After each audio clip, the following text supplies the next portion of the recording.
In this episode, we'll be discussing how to navigate your first semester. This is The Hidden Critique, where we discuss art, race, and higher education at the intersection of an MFA. I'm Marlon Tobias, pronouns he, him. And I'm Krystle Lemonias, pronouns she, her. Welcome to our show. Yes. But like always, before we start, because mental health is important in life, especially when you're living the artist and entrepreneur lifestyle, I want to begin with the question, Chris, how is your heart? Oh, my heart. My heart is really happy because my birthday just passed and I had a great celebration with friends and family. Happy And I've birthday. had, but then I'm also so happy to be in community with you to have these discussions and share how we can support each other. And you, Marlon? I am feeling productive.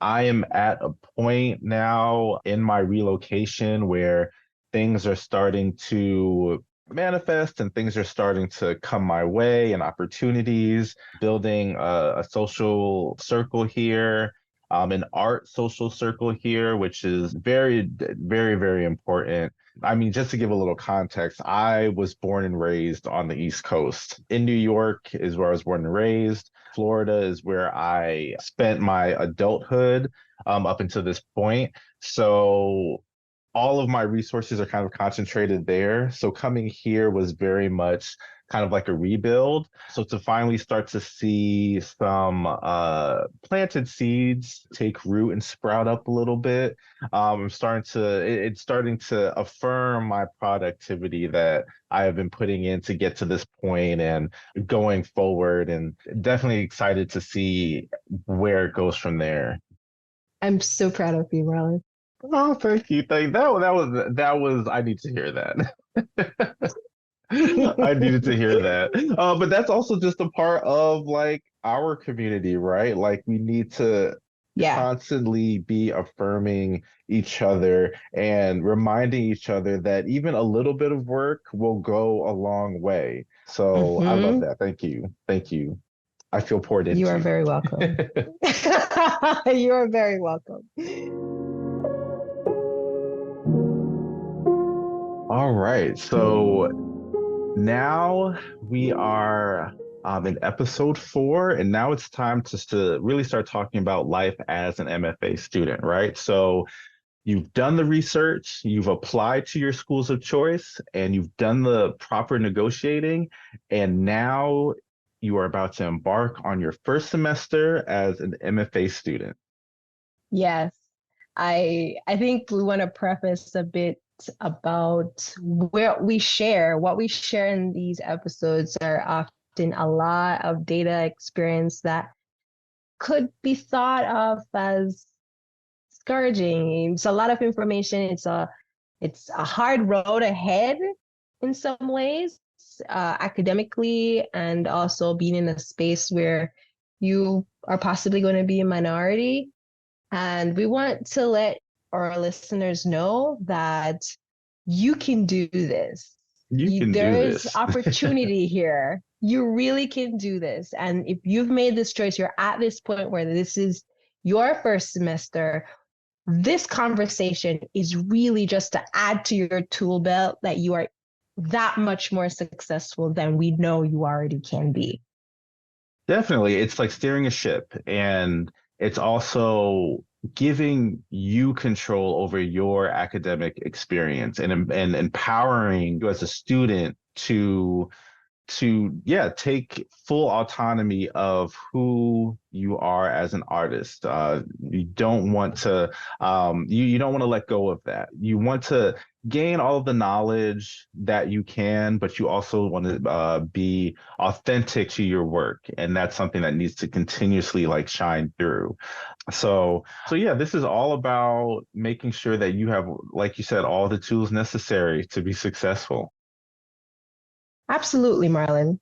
Given the statistics of the average success rates and profits that we've discussed in previous episodes around an MFA graduate coming out of an institution, it is safe to go into your MFA program with a high level of skepticism. and inquiry as to what systems the program has in place to guarantee this some level of success and career opportunity. Yeah, I absolutely agree. And just to add that caveat too of you going in as a Black person who historically Black people have not pursued this career path, whether it be socioeconomic reasons or limited access to knowledge or resources that can lead you and encourage you to pursue your MFA. It is safe to say that you also have a higher risk of getting into a program where there aren't full resources in place to help you, especially with communicating your point of view or your perspective, right? So, with that and with knowing that, it's definitely important to go in with a certain amount with a certain expectation, but also armor yourself again to make sure that you have more control and autonomy over your experience in your program. So, but before we Mm-hmm. really get started, let's talk about our initial expectations, right? So, Chris, you have a lot more experience in art academia than me. So, let's talk about, your expectations a little bit coming into the program. So as I previously mentioned, went through a BFA program that was, I would say, quite rigorous. And through that program, I did printmaking and changed my major some part. And I was in graphic design previously. And so a lot of my experience was really heavy fine art skills and really understanding how to be a drafts person and so on and so forth. I had a clear understanding of many ways of making. And also, in addition, had a lot of understanding of art history and context of my work and works of artists that I truly highly respected.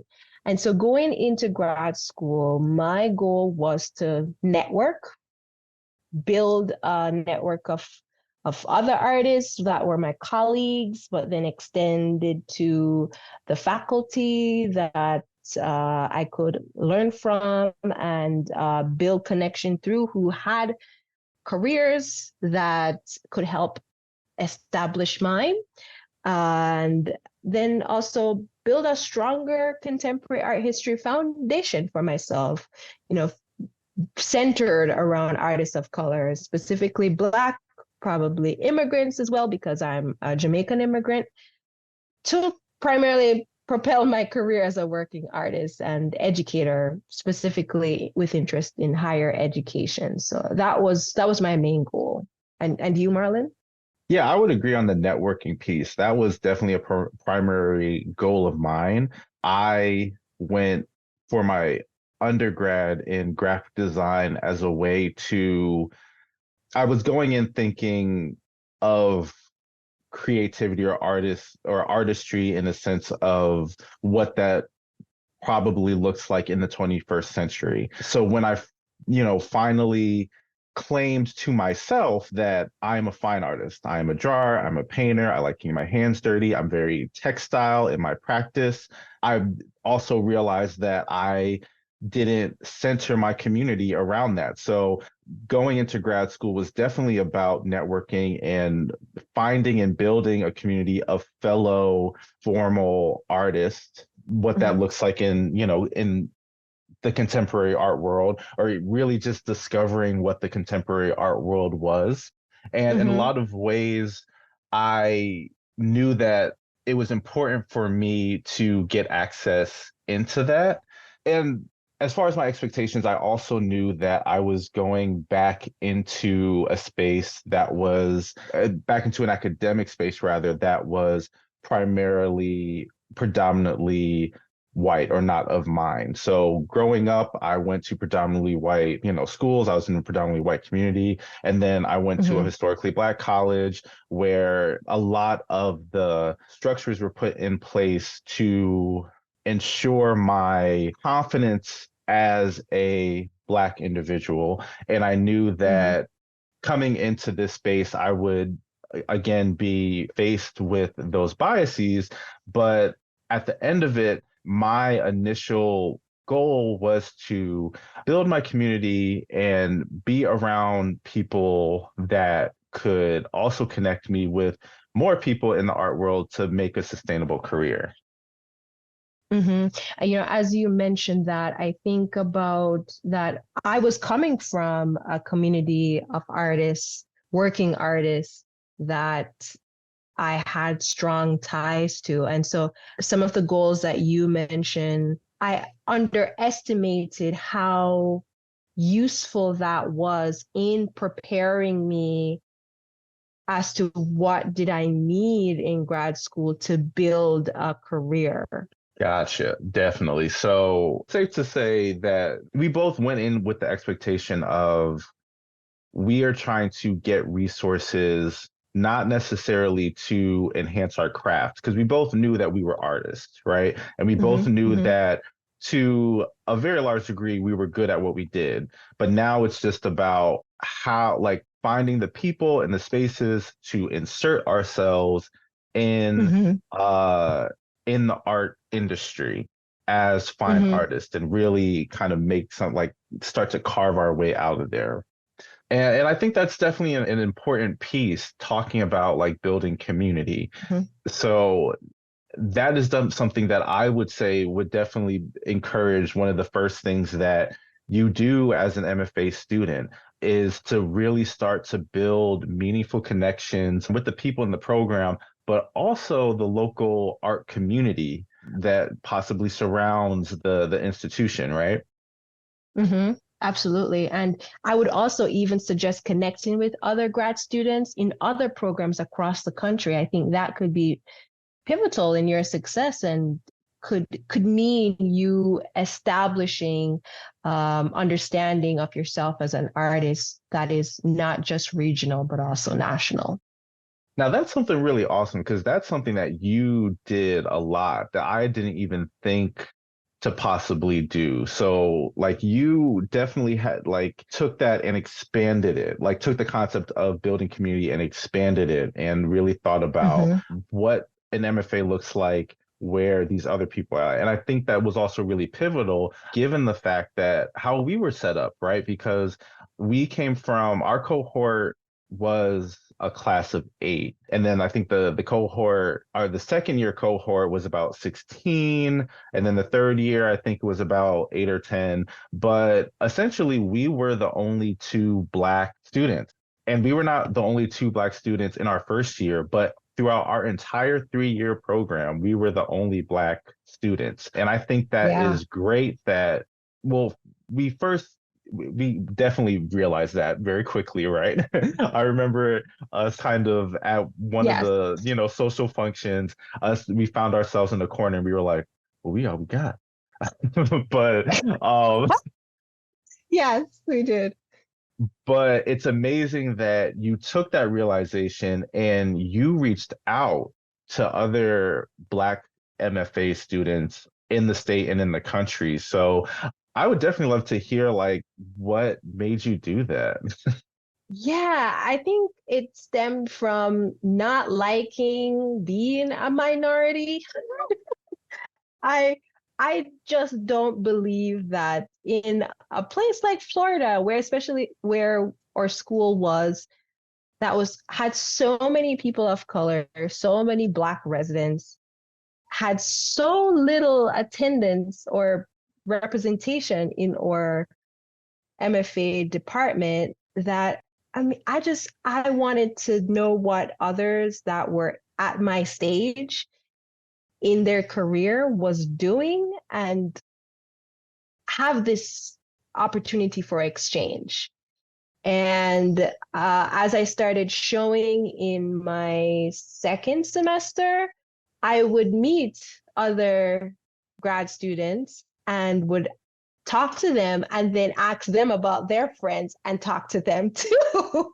And so I got to connected to grad students in Florida and in other states, in New York, in Jersey, in I don't, that's a few states I can think of now, but it's mostly Florida and some in New York. And I think there was some in one student in California. It was really random how I would engage with people.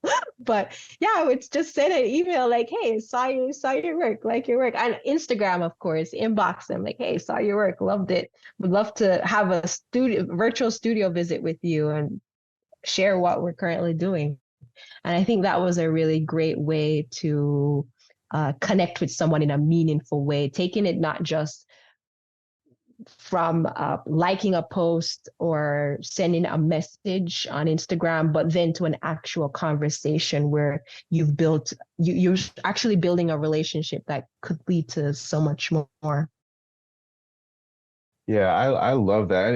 And I also remember you connecting with former undergrad alumni. So they may have not gotten their BFA, or they may have not gotten their MFA, but they got their BFA from our institution. And that also encouraged me to like connect with those people as well and to reach out to kind of really get the full scope of like what is my network that I can tap into after I graduate. Well, during my stay there, during my tenure there, but also after graduation, which is even more important. So that was something that I definitely was encouraged to do from looking at how you were navigating the space. I would also say, Absolutely. yeah, I would also say another very important thing to consider, again, given the statistics with Black MFAs, you're probably going to be one of the few ones there. So it's also important to understand what resources within the institution you can turn to if you feel like you are being unfairly treated or handled as a student. So and this goes also beyond just race, but what really searching out what are those departments in the institution that you can turn to if there's any uncomfortable cases that arise.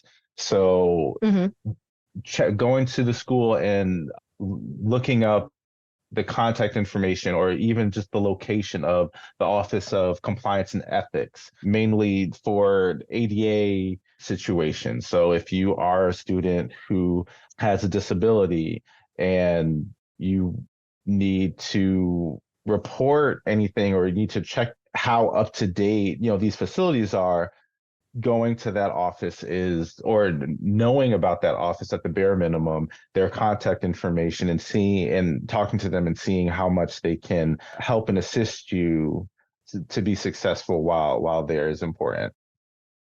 Absolutely. And even just being able to create accommodations for your needs as someone that needs support, additional support that has a disability. The Office of Compliance and Ethics is where you would go to make sure that that accommodation is met. Mm-hmm. You also have the Office of Diversity, Equity, and Inclusion that you can turn to. Also, Title IX, which is very, very important. So, for those who may not be too familiar with Title IX, Title IX, the definition of it is it's a federal civil rights law that was enacted as enacted as a part of the Education Amendments of 1972, and it prohibits sex-based discrimination in any school or any other education program that receives funding from the federal government. So, Right. and that was actually something because we were actually teaching. So in order to teach, we had to be certified Title IX not correspondence, but we had to get certified in Title IX. Absolutely. Yes. And then next, your university grad students might be unionized. And so being a member and having connection with your graduate union to support what they're doing to really help balance the power within the institution in regards to you being technically employed by them is important. There is a lot to learn within your program being a graduate assistant, and the rights that you have as a graduate assistant is important to understand. And your graduate union is where you would go to learn about that and learn how your membership can support you throughout your degree. Yeah, and that And was of definitely an course, organization that we took a lot of advantage of, so much to the point where we were employed by the graduate union. yes, absolutely. So that was And definitely great, and that was a really great learning experience for me as far as understanding that yes, even though I am a student, I do have rights. And a lot of students don't realize that. A lot of students don't realize that, especially when you're working essentially for the university as TAs, that there are rights that you are entitled to for your labor and for you just being a student. So I would say that is one of the main things you need to seek out when you get to school is to search for their union and just getting well equipped and well versed into your rights so you don't get taken advantage of. I mean, we're already getting paid pennies on the dollar mhm. for our labor. We don't want our any other things stacked against us or be taken advantage of for our labor, which can easily happen from what we've learned working with our union when we were in grad school. Absolutely. And I think a caveat to that I would add is that most times it's not intentional, not intentionally you're being taken advantage of. It's a matter of not just individuals not knowing their boundaries of your responsibilities as a graduate assistant. And so acknowledging that you understand your responsibilities and what by your contract and your rights as a graduate assistant they are able to put you in charge of or make you responsible for, you are equipped to legally be able to say no towards certain Yeah. things in respectfully a manner as possible, but knowing that your work has limitations and putting communicating that you understand what those limitations are. Yeah. What I learned from working with the union is just a matter of hours, legal hours that you are required to work as a TA. And sometimes that can be taken advantage of very easily, where a professor needs you to grade this certain amount of papers, but you realize that this certain amount of papers is going to exceed your weekly hours worked. So by aligning yourself with the union, you don't necessarily have to work for the union like we did, but at the very least, becoming a member, aligning yourself, or just hearing them out and listening to them encourage you to constantly review your contract in order to ensure that you are working within the parameters given and not accidentally doing more work or working more hours or taking on more than what your contract states you should be taking on. Absolutely, because that in turn affects your growth in your personal practice. And your main goal there is to build your work as an artist. And so any additional work that is not being compensated to help your livelihood is not beneficial to you.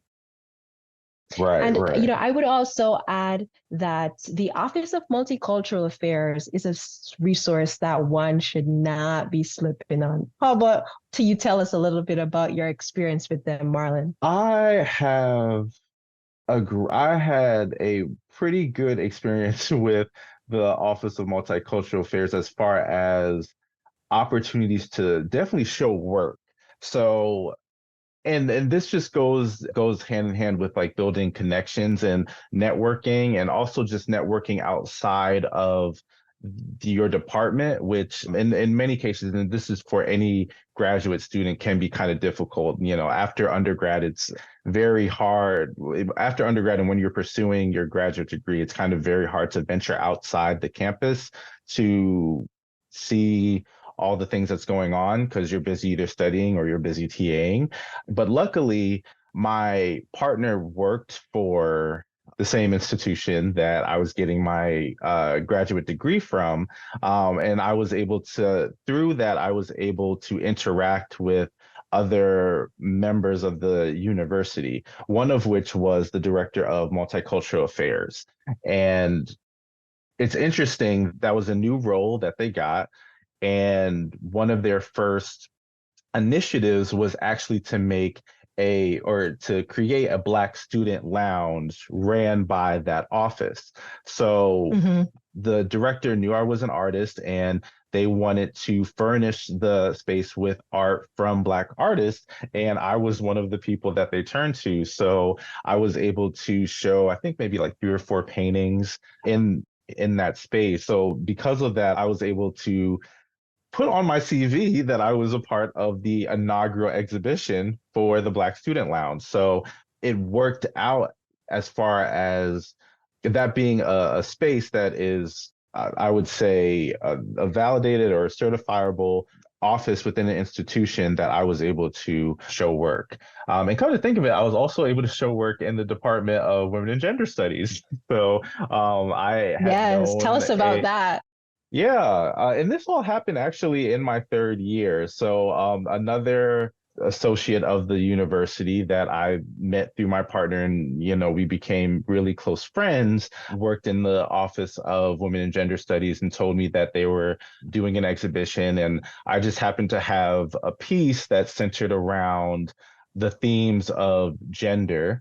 So I was able to submit that. So that was also something else I was able to put on my CV and provide exposure to. So, this is definitely all to say that knowing about these offices and knowing about these resources isn't just to make sure that you're well equipping yourself of your rights and protection as a student, but especially for you as an MFA artist, especially you as an MFA artist who carries these various identities, you could take advantage of showing your work. This could be a place that you could show your work, and this is a certifiable platform where you can also put on your CV as somewhere as you've shown. That's just wonderful, Marlon. I think it goes to show that a part of being at an institution is thinking of ways to create your own opportunities to expand your reach as an artist, and at the same time being prepared for whatever you may experience along the way, that you are able to manage it with the utmost confidence and knowledge to get through these various spaces. I also know that you had some thoughts around the Career Center. I noticed there's a lot of talk about the Career Center in the Department of Art, and overall, it's not a main focus to engage with the other departments on campus, although it's an opportunity that does exist that was in our institution. But what are your thoughts on the Career Center and how it possibly could be useful to us? Well, I know during our grad experience, our faculty never really encouraged going to the Career Center. They never really not really talked about it. Yeah, it really wasn't in an office that was really showcase a part of dialogue in our department. And it's interesting too, because after I graduated, and when I began teaching at various institutions, that seemed to be a pattern of art students not really either being encouraged to go to seek out the Career Center, or this real clear reason of use out of the Career Center. So honestly, I'm not sure if students pursuing a career in fine art really have benefited from going to the Career Center or really saw a benefit Mm-hmm. of going to the Career Center. Mm-hmm. It wasn't until, for me, like I said, when I started teaching, one of the schools that I taught at was actually a liberal arts school. And Mm-hmm. I had met the director of their Career Center when I was doing another project. And then I started working there. And when we were doing the orientation to start that job, I ran into him in his office and he told me of the various ways that the Career Center can help art students as well, at least at that institution. So needless to say, I definitely took advantage of his resource. And what I did as an instructor is I invited a representative from that school's Career Center to talk to my students to tell them about all of the resources that are available to them in that office. So, and that is something that I would have liked to have in my MFA experience, and also when I was an undergrad minoring in fine arts, to just Mm-hmm. learn of, if there's not a clear path, at least someone I can talk to about possible options, or just to kind of bounce ideas off of, another person to bounce ideas off of, because there's still this stigma within fine arts, I believe, that it's you have to be a struggling artist for a while before you make it. And for a lot of us, that's just not possible or reality, especially for Black and brown art students. The way our finances have been set up historically, we cannot necessarily afford to just struggle for a period of time. Some of us, Well, you mean struggle more than we are already struggling. yes, yes, some of us, like, to to just to get to grad school was a huge investment that Mm-hmm. we have to return on, because if we're not kind of on our own in the process, a lot of us are also the financial breadwinners of our families. So we can't be Mm-hmm. walking into the house talking about, I got this painting, like, so we have to show improve for this investment, especially in this career path. So I was really glad when I started teaching to at least provide my students with awareness to the Career Center and offered them another group of people that they could talk to about how to navigate their career.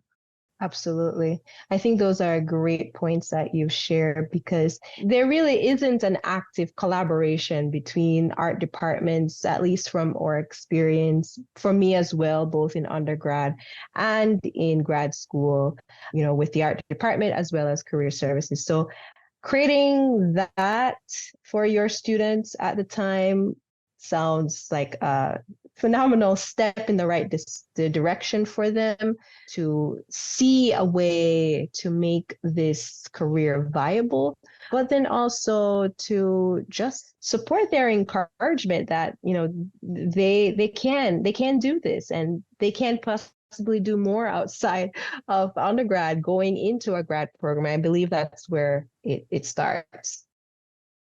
So let's talk a little bit about our assessment of our first semester, Marlon. I want to hear you first. What do you feel about what you learned? What we talked initially about what your goal was, and how did that pan out to the end of that first semester? Takeaways from first semester. Okay, so for me, after the first semester, I would say this was the first time I was in a space that celebrated and fostered the development of artists, right? So I was finally in this space after all this time and after finally recognizing that I'm an artist. But Mm-hmm. I also knew, going back into this space, it would be a space where I'm the minority. So even though throughout the semester I caught little cues of expected bias, I was still fairly happy to finally be in a creative and academic concentrated space. However, it wasn't until I talked to you and a few of our other colleagues that I realized just how my naivety was being used against me. So Mm,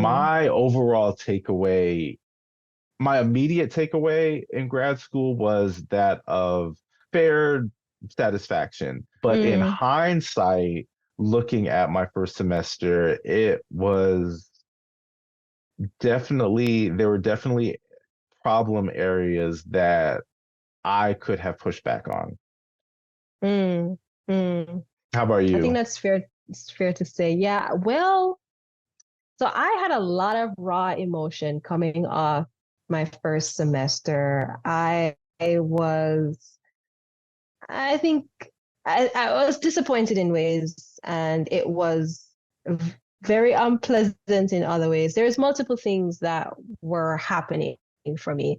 I noticed that there was a culture that I didn't really fully recognize until I got there. There was a culture not only amongst faculty, but the relationship between faculty and students was a culture in which I didn't quite grasp or didn't really want to be a part of. And I also felt that if you didn't have the tools, knowing what you went into grad school for, because of the structure being so mostly independent study based, you didn't have what it took to be successful. You could literally leave the institution with this piece of paper that is saying that you have an MFA degree, but it not really having much worth to you because you haven't really developed any professional practice skills that would take you into the next step of your career.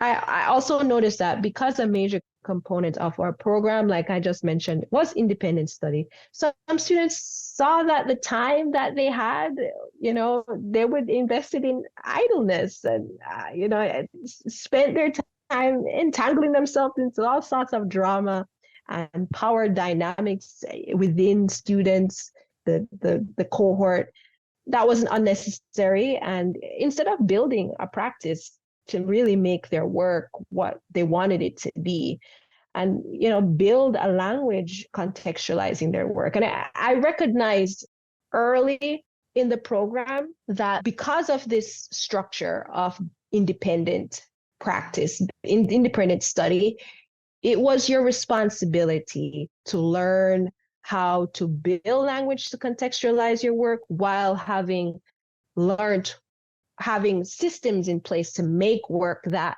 you found successful. And this was not explicitly explained or said, but going through the program, I got the gist that this was the goal. But I don't think that everyone got that understanding, even until towards the very end.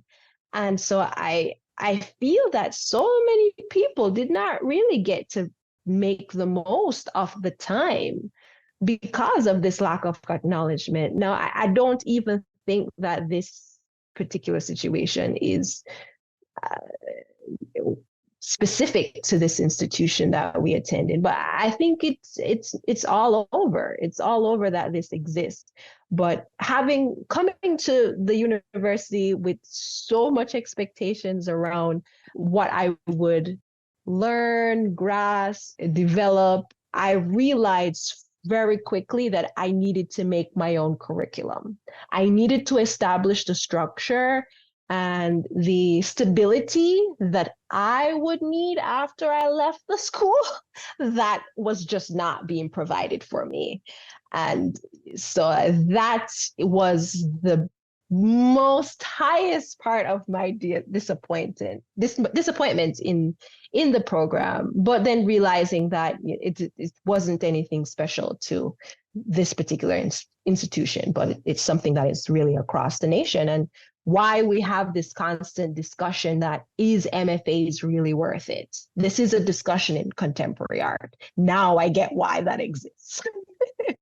And that's something that you put me on real quick after the first semester, was that there were students that just were taking advantage of the time and thought it was idle time. And that bias that I initially expected seemed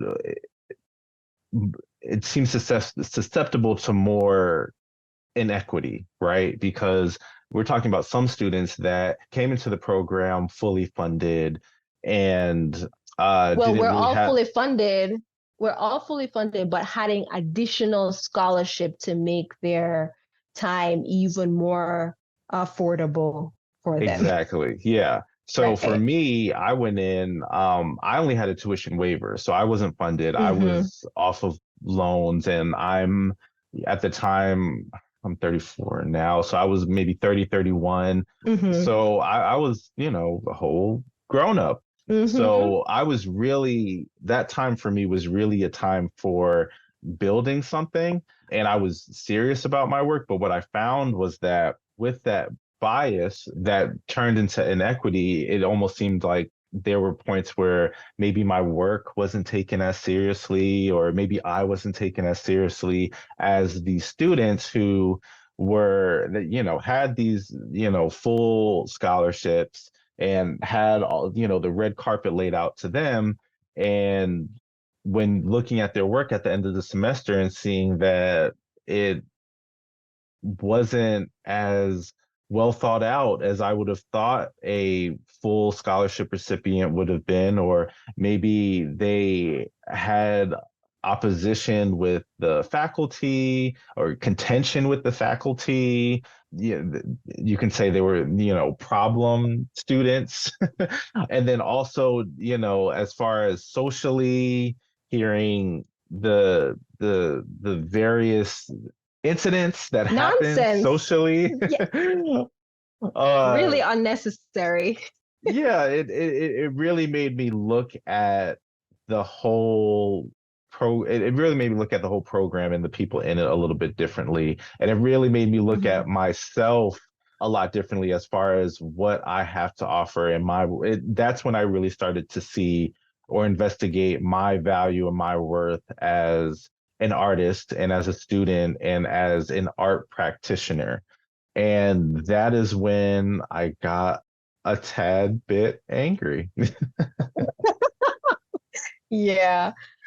You know, I think it's important to say that my displeasure felt personal, because even more so personal, because I felt that from the get-go, I had to fight for funding to equitably support me while I was going to be at the institution. My initial offer was not one that I could have survived on. And through negotiation, I was able to get something close to what I could survive on, and made up the rest through many projects that I did while I was at the school itself, independent of the institution's support. And so, coming, mind you, from far, like from the top of the East Coast to the bottom of the East Coast, to a place that I felt that the culture was, in some ways, students were lackadaisical, and that there was not enough accountability for some of that. I felt a little bit robbed. Mm. Felt a bit robbed. And so that's the foundation of my disappointment, and because of my previous experience to that point. And so I think what allowed me to stick it out, which after one's first semester, I think it's a real moment for evaluation. Do you need to stick it out? Can you find a way to make it through this program that you can get what you went there for? Or do you leave? I had this conversation with myself and my partner, and other students, do you stay or do you leave? And after much thought and strategic planning, I decided to stay because of the cost it would have taken to go somewhere else and start again. Financially, I couldn't afford to leave. And so I had to make it work. And by making it work, which we would discuss further on in the podcast, so much of what I did was to get busy with my understanding of what my work, what systems, how I wanted to make work, and align myself with faculty that could help me to in and out of our department, that could help me to say what I needed to, how I needed to communicate what my work was. So that is my major takeaway from that semester. Awesome. And you made the decision to stay, and I'm glad you stayed. Yes.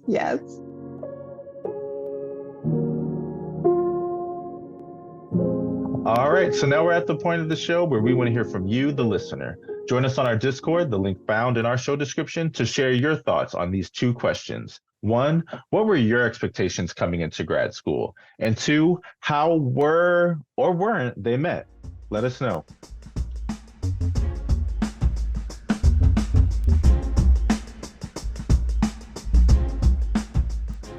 Thank you for listening to our episode. The Hidden Critique is produced and hosted by us, Lemonias and Marlon Tobias.